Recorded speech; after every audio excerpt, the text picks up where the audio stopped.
Okay, great. You're ready, Dr. Zetland, David Zetland? Zetland. I sure am. I sure am. Okay. Hi, welcome to the National Quiz Choice Online News, the Steinberg Review. And I have Dr. David Zetland here with me right now.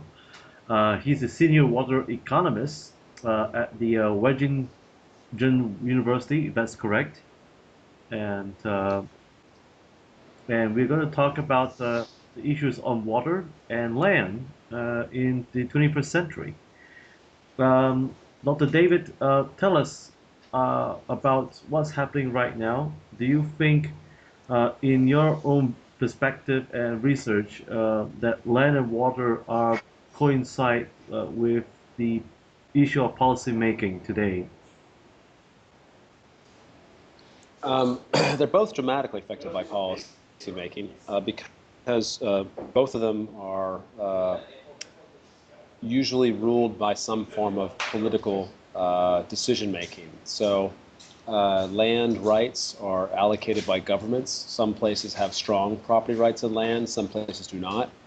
Water allocations and water rights are always beginning with a government decision of who gets what. Sometimes they're held in communal held communally.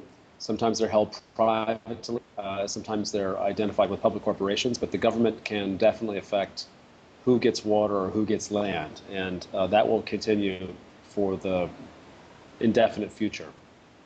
What kind of advantages and disadvantages do you see both the public sector as well as the policymaker are now facing today? In the water sector, or the advantages? I'm not quite sure of the question. Oh, my question is, what sort of advantages in terms of economics and political that will affect both policymakers and the corporations? Advantages from political perspective that will affect policymakers. You mean, well, let me try and rephrase the question for something I can answer. I'm not quite sure. There are the policymakers and corporations with respect to water are facing two major problems. Well, several major problems. But let's just start somewhere, and then we'll see how long the list gets. The first problem is that there is an increasing scarcity of water, whether it's the quality of water or the availability of water, and that's because the demand for water is rising and the supply of water is falling. So that's true within most cities. It's true in the countryside with farmers and irrigation. It's true in the environment with flows and rivers. It's true with climate change in terms of the way that water is being redistributed. It's true in the oceans in terms of the changing salinity of the ocean. So there's a lot of ups and downs, let's say, in water availability relative to what we're used to. And that's creating challenges for corporations, individuals, and policymakers because the old way of managing water is either no longer adequate or it's out of touch with what needs to happen now. People who are innovators or politicians who are innovators have an opportunity to step into this situation and make changes that will improve the situation for everybody. But they have to overcome vested interests as well as inertia. And this is the way we've always done it kind of thinking to make changes happen. So it's the environment right now, I think, is quite challenging. It's costing countries, companies, individuals a lot in terms of extra resources or missed opportunities. But there's a lot of area for reform. So there's some place for entrepreneurs. But I would say that from a social perspective, we're in a lot of trouble, and it's going to take a lot of work to get out of that trouble. Now, you spoke about scarcity of water, and there's a high demand right now for water, and as well as the price of water has increased. Now, there has been an argument that we have more than enough water for the human race. So, so why is it the policymakers are insisting that that water should be cost at a premium? And if that is so, uh, at what expense? Because otherwise, the man on the street may not, who could not afford water, what will happen to them? Yeah. Well, there's a lot of questions that you have there, and they're all important. So let's start with some basics. There's plenty of water as far as water itself is concerned. Most of it, of course, is salt water. So the water that we like is fresh water that we can use. So fresh water in Alaska doesn't help people in Singapore or in Texas. So transporting water is very costly. And so water that we use tends to be very local water. And the supply of that water is actually quite limited. That's why we have a scarcity problem. The price of water comes in two forms. The first form is how much you pay just to get water from your tap, which is just a pure cash price. And that's usually regulated at some point. There's also a price of water you can get for bottled water, which is 1,000 times more expensive than tap water.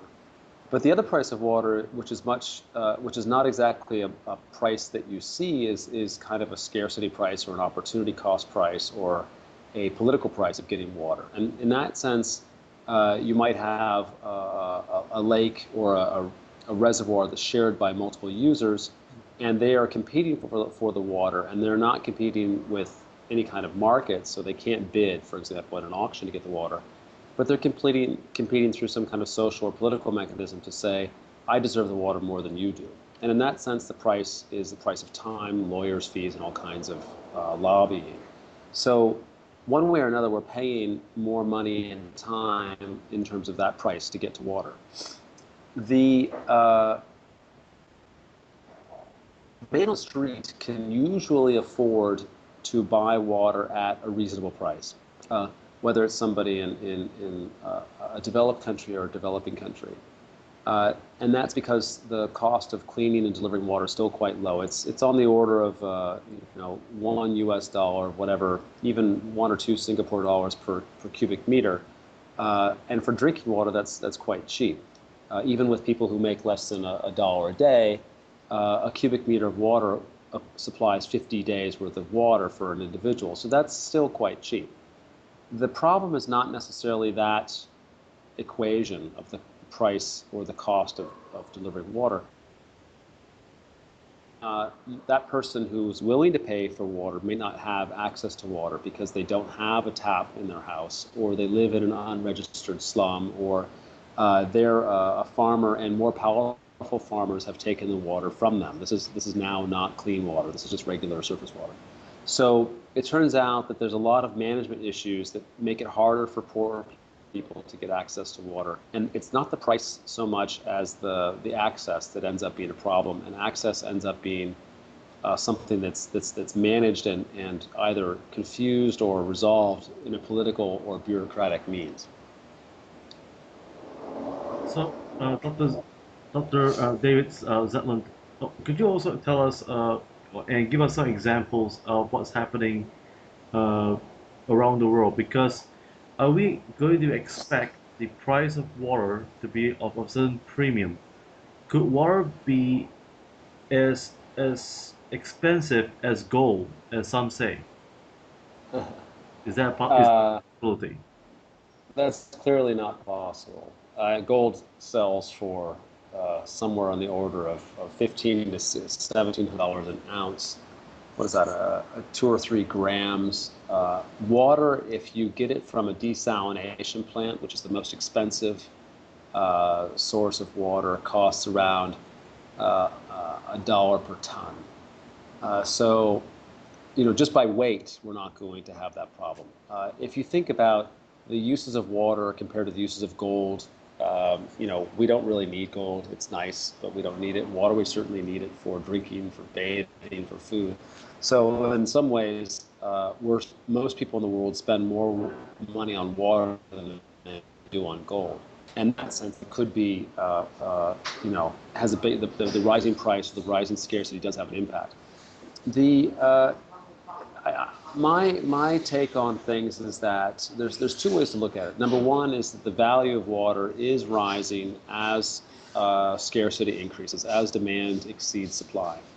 So in that sense, the price of water would go up. On the other hand, mismanagement leads to a lot of inefficiency and a needlessly high price for water. So if water were managed more effectively from an economic and a political and a social perspective, then the price would actually fall for many people compared to what they pay today. And as an example, let me tell you about the price of water in most slums in the world is on the order of 10 to 100 times more expensive for the poorest people than it is for people who live in the central business district or the city center. And that's because people who live in the city center and they receive water service from a utility, they buy it at the tap, they pay 50 cents a cubic meter, let's say. People who are not serviced by the utility, and that's usually because either a political or usually that's a political interference that doesn't bring the water to those poor people. They end up buying water from a truck, from informal vendors or a kiosk, and they might pay 10 or 100 times more. They might pay $5 a cubic meter or $50 a cubic meter. They pay a lot of money.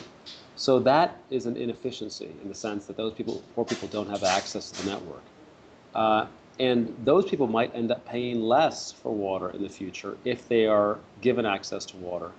And that's what we've seen in places like Phnom Penh and in Cambodia. It's a very, very famous case these days where the water utility, which is a publicly owned utility run by a very responsible manager, expanded water service to the slums and replaced informal vendors with formal metered, paid-for water and lowered the price that those people paid. So the price is going to go up in terms of scarcity, but it could easily fall if management improves for water. So, folks, Dr. David Zetlin also wrote a book called The End of Abundance, Economic Solutions to Water Scarcity. Now, it's actually published by Agronomics Press in 2011. And so, Dr. David, about your book, The End of Abundance, in your Yes. research, what actually drive you to write this book? Was it because for your thesis, or was it you saw the need that water is becoming uh, a scarcity? Um, it's funny, that's a good question, whether you like it or not, right? I have a PhD, and I got it from the University of California and at Davis. And most PhDs, they think, oh, I'll go become a professor and I'll write academic articles in journals that no one has heard of and that no one can read. Um, and when I was finishing my work, I started blogging, and my blog is called Agronomics, and Agronomics Press published the book. So I self-published this book. Um, and when I started blogging, I did so because I wanted to talk about water issues with non-academics. I wanted to talk about water issues with regular folks, like people that are watching this podcast or this video. And so I wrote many, many, many blog posts. I'm over 4,000 blog posts, nearly 5 years of blogging. And in that process, several different publishers came to me and said, hey, you should write a book. We like your voice. And I ended up having a contract with a publisher, a very respectable academic publisher, who I then fired because they wanted me to write an academic book. And I wanted to write a book for regular people to read. So I ended up writing this End of Abundance, and it's a summary of all the topics I've talked about on the blog for all these years. It just makes it more concise, easier for people to understand. And I wrote the book for non-academics, for non-economists to understand water issues, and and I'm revising the book in a month or two. It's an ongoing, let's say, to make it even easier for people to read.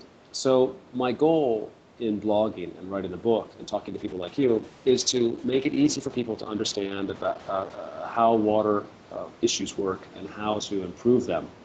And that's basically my goal, is to make it easier for people to understand these things, because everybody's affected by these issues. And it's hard for some people to understand them because they hear a lot of, they hear people say things that sound good but actually aren't correct, or they don't understand how the pieces fit together. And my job has been to try and explain things as clearly as possible so that people can get a better understanding and in that way either understand policy or even affect policy. My goal is actually to improve water policies for regular folks. Now, could you tell us a little bit more and elaborate about climate change and the human right to water? Because Okay. there's a misconception about climate change and human rights to water. Uh, Right. so, yes.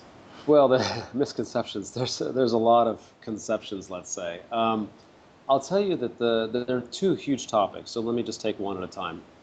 First thing is that climate change is being driven by energy consumption, by fossil fuel consumption, and that's meaning that all the carbon and CO2 equivalents are going in the atmosphere. The Earth is getting warmer, and the climate change is arriving through water. So the water cycle is speeding up, and what that means is that we're going to have, for example, heavier rain or heavier monsoon or drier droughts. Um, and so climate change is going to affect the way water arrives in our where we live, and it's going to affect our quality of life because it's going to be hotter or drier or wetter or any of those things, more floods, and in that sense, adaptation is going to occur through dealing with more water disasters. And that's what everybody should prepare for. Some countries are very well prepared for climate change, and some countries are very badly prepared for climate change. If you remember, um, Hurricane Sandy hit the United States, caused about $50 billion of damages or more, mostly because there was a lack of preparation for these floods. Other countries have got the same or worse experiences. So that is a fact, and we're going to have to deal with more nasty weather, which is going to be water related. The human right to water is a much more human type of discussion because some people ignore it, some people talk about it, and that tends to reflect a drive by some people to make a human right a legal right. If you think about it, everybody on the planet who's still alive today drinks water. The quality of that water is going to vary, but they clearly get water. If they didn't, they'd be dead. So everybody's getting water. In fact, everybody's getting their human right to water. But there's a lot of people who think that they want the government to deliver water basically for free to those people as their right. I mean, if you charge them for it, it would not be a right. It would be charging, right? This to me is it's kind of a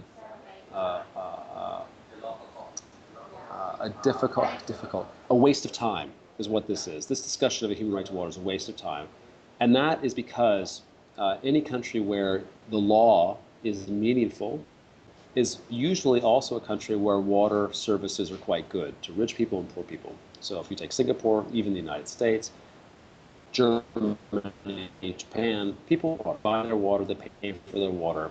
They don't have to have it for free. They get enough water. They're quite happy.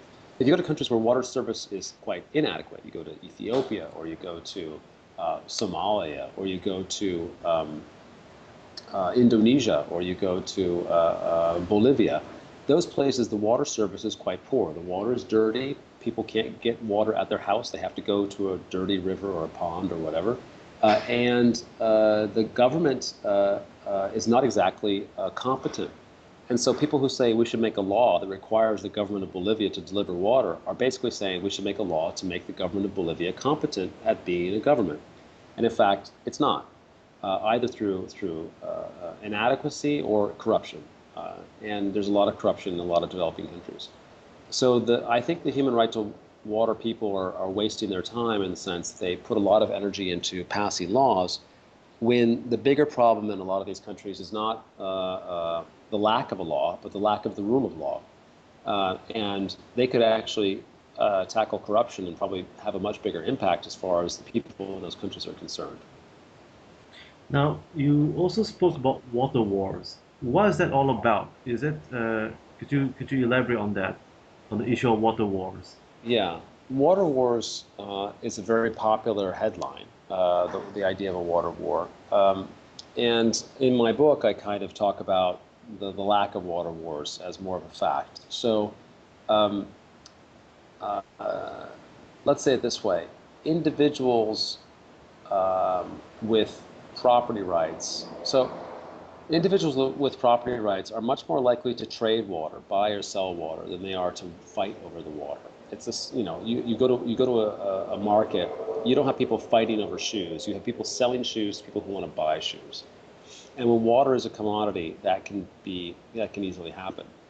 When water is not a commodity, when water is managed through some kind of political mechanism for a lot of different ways, then people will fight over access to that water because they think that the two different parties will fight over the water. Mr. A and Mr. B will fight over the water, but they go to Mr. C, the politician. So they claim, each of them, that they should have the water and the other should not.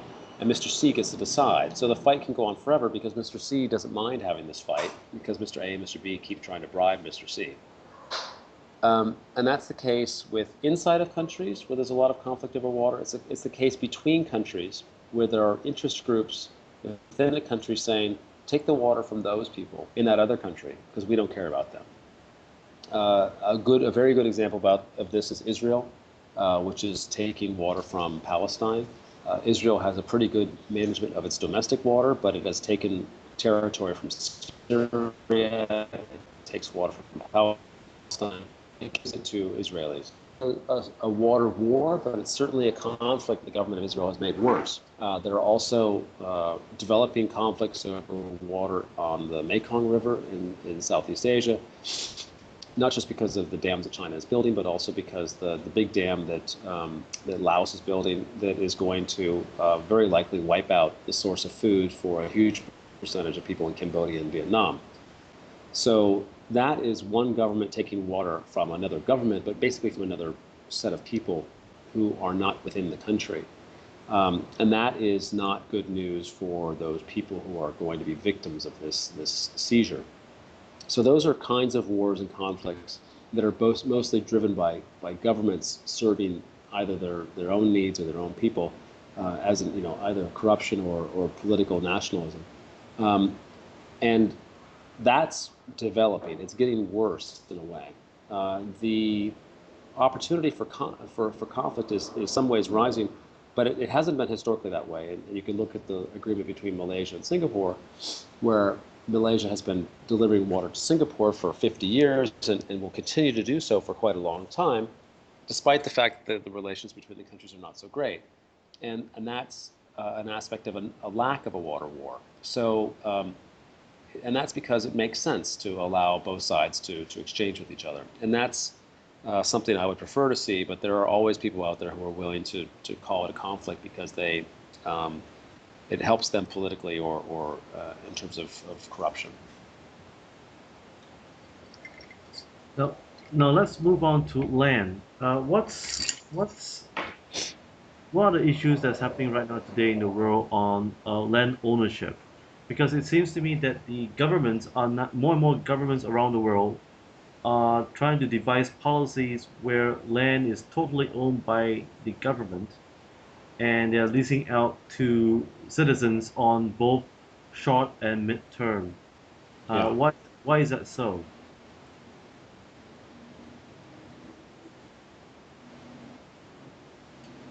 Why is that? You kind of broke up there, but as you said, the I'm sorry. governments are Uh, leasing out land. Why is that happening? yes, because land today is becoming more and more of a premium, Right. and they are devising policies just like what China is doing, where land is leased to their own people and corporations for both long term and short Right. term, but it's never a full ownership. Right. Well, there's two types of land markets, let's say. There's a domestic market and there's the international market. So on a domestic scale, it's been true forever that the government likes to control land because that's the source of wealth. And the government will sometimes give land to its political friends, or sometimes the government will allow, so that's bad for either fairness or productivity. Or maybe the government will give property rights to its citizens to make sure that and help those citizens become wealthier. So the citizens who own land will build houses on it, they'll grow food on it, and they will prosper, and the government will get a benefit of happy citizens and more taxes. So in some ways, there's always been a struggle between citizens and their governments over who gets the rights to the land, especially when there's corruption. The rise of land grabbing, which is the big catchy title for investments in foreign countries, is in one way is not anything new. That's the same thing as foreign direct investment when it is good, when it benefits both sides, and it's the same thing as colonialism when it's bad. So land grabs are back in the news these days because a lot of countries and governments, especially in Africa, but also other parts of the world, have made deals where they will lease land, or basically for 99 years, but essentially sell land to foreigners, whether it's a foreign corporation or a foreign country or a foreign individual. And those foreigners are going to use that land to grow food, usually, or a biofuel crop, or a food, so some kind of crop of asset of value, and then export that from the country. So, as an example, say that China invests money in Ethiopia, and they have 100,000 hectares, and they're going to grow palm oil. And then they're going to export the palm oil back to China, and the people of Ethiopia get nothing. The government of Ethiopia might get some money. If it's a corrupt government, the people of Ethiopia see nothing. If it's not a corrupt government and it's a regular FDI deal, then the Ethiopians will get some money. They'll get some jobs. They might get some more food on their domestic market. So the Chinese investment is not per se a disaster, but it can easily be good or bad. And the word land grab implies bad. I think that some of these deals are actually good, whether it's the Chinese or the English or the Malays or whoever is making the deal, the Indians. But the bad deals are new because there's a lot of governments on the market selling land that were not selling land 5 or 10 or 20 years ago. That's the supply side. On the demand side, there's a lot of governments that want to bring food to their own countries because they're net food importers, and they are out there pursuing these deals. So this is like the Gulf states and Saudi Arabia and so on. So supply and demand are meeting each other, and usually the losers are the local people who have communal or traditional property rights. That is, they're not written down on legal textbooks or legal books. And those rights are being violated by their own government, which is selling their land to foreigners. And so those people are going to be upset. The foreigners are going to get some kind of crop production, and the local governments that are on the selling side are going to take money. And this is not a sustainable type of transaction for anybody because local people are going to end up getting upset and hungry. The more interesting, the buying governments are going to end up depending on these lands, and they might end up getting cut off for example, because of a revolution. So it's not a very good development, and it's very short-term thinking that's exploiting local people who don't have good property rights. Dr. David, thank you for giving us these insights. I this is going to be your next book. um, Always working on it. Dr. David, could you give us 3 tips on the future of land, and what could the guy on the street who may be an investor should look out for when they were to invest in property or land, and what are the do and don'ts?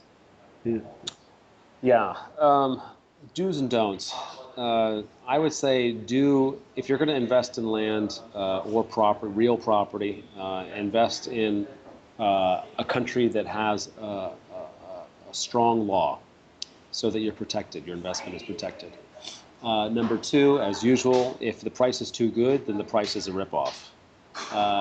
And number 3, it's always true that if you invest in land that is developed and producing rent, it's a good investment. And when it's not developed and you have to develop it, there's a considerable risk in terms of the market developments or in terms of developing the land for agriculture.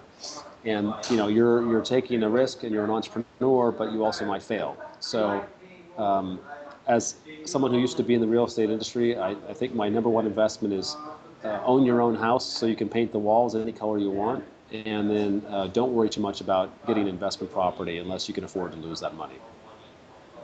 And should the investor or buyer who buys this piece of land or property, should they do some research? Is that encouraged?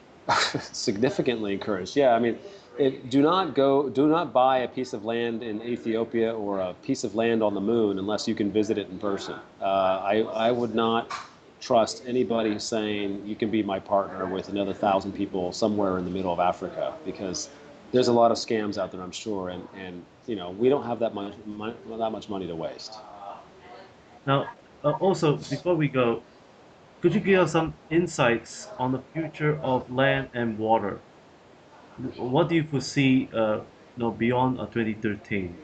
Because there's a lot of issues going on in the U.S., Right. in China, Russia, and so forth. So could you give us a global overview of? In 30 seconds or less. I'll tell you. So take your time. Yeah, but the most important thing to watch for is the protection of property rights. So you mentioned Russia. Russia is a country that has notoriously bad property rights. The government there is essentially a mafia government. If they don't like you, they put you in prison, they take over your country, your company, or they kill you. So, if I was an investor in Russia, I wouldn't be an investor in Russia, but if I was, I would be very careful to not put all my money into Russian land, let's say. Water, you can't invest in water directly, and I don't recommend people trying to. Water is something that is under very strong political control. It's not easy to invest in from an economic perspective. There's lots of water companies that work on desalination and water purification, and those companies are probably going to get more business in the future. But water itself can't be bought and sold, and if it is right now, it might not be in the future because of political interventions. So it's not really a good idea to mess with that. Yeah, I think that when you make a decision to invest in land or water, you're making a decision. You're betting on the government of that where that land is located or that water is located. It's not the same as making an investment in I don't know, IBM or Apple Computer or some company that operates around the world in different locations. You're investing in that government, and I wouldn't invest unless you trust the government. And there's not a lot of governments that I would trust with their land and water management right now. Hopefully that'll improve, but there's maybe like 50 governments in the world that are doing a good job. Well, Dr. David Zetland, thank you for joining me here at the National Critics' Choice and the Stienebrg Review. And we hope that in your next book and or next revision, we will look forward to review. And do come back to Singapore again. Great, that'll be fantastic. Thanks so much for your time. You're welcome. Just okay. I'll call back.